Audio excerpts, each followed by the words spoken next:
మాలలకు మొదటి శత్రువు చంద్రబాబే అని గుంటూరులోని నల్లపాడులో జరిగిన మాలల మహాగర్జనలో నాయకులు ధ్వజమెత్తారు. వచ్చే ఎన్నికల్లో టీడీపీతో పాటు కూటమి ప్రభుత్వాన్ని బంగాళాఖాతంలో కలిపే బాధ్యత మాలలు తీసుకోవాలి అని పిలుపునిచ్చారు. టీడీపీ, బీజేపీలు మాలల్ని ఓటు బ్యాంకుగా వాడుకుంటున్నాయని నిప్పులు చెరిగారు. ఎస్సీ వర్గీకరణకు వ్యతిరేకంగా అఖిల భారత మాల సంఘాల జేఏసీ ఆధ్వర్యంలో గుంటూరులోని నల్లపాడులో మాలల మహాగర్జన జరిగింది.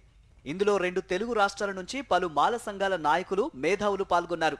డాక్టర్ బిఆర్ అంబేద్కర్ మనవడు యశ్వంత్ అంబేద్కర్ ముఖ్య అతిథిగా హాజరయ్యారు. ఎస్సీ వర్గీకరణతో భావితరాలు నష్టపోతాయని, దీనిని మాలలు వ్యతిరేకించాలని పిలుపునిచ్చారు.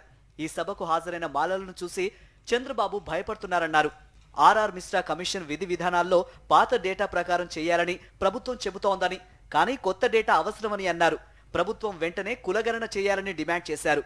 వర్గీకరణ ప్రకారం ఉద్యోగ నియామకాలు చేయాలని, నియామకాలను ఆపేసి యువకుల నోట్లో రాష్ట్ర ప్రభుత్వం దుమ్ము కొట్టిందని మండిపడ్డారు.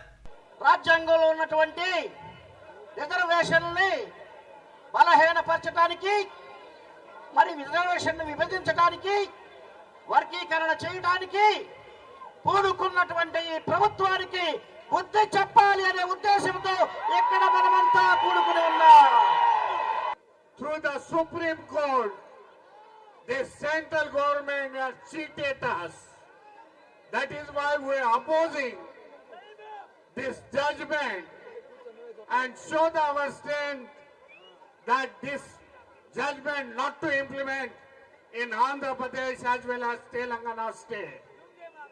ఈ దళితులలో చిచ్చు పెట్టడానికి ఈ నిర్ణయం తీసుకోవడం జరిగింది.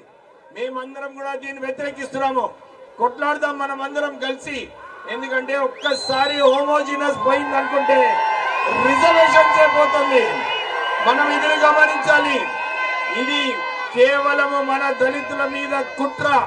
ఈ కుట్రని మనము తిప్పి కొట్టే వరకు మనం అందరం కలిసి ఉండి కొట్లాడాలని చెప్పి మీ అందరికీ కూడా మేము కోరుతున్నాము.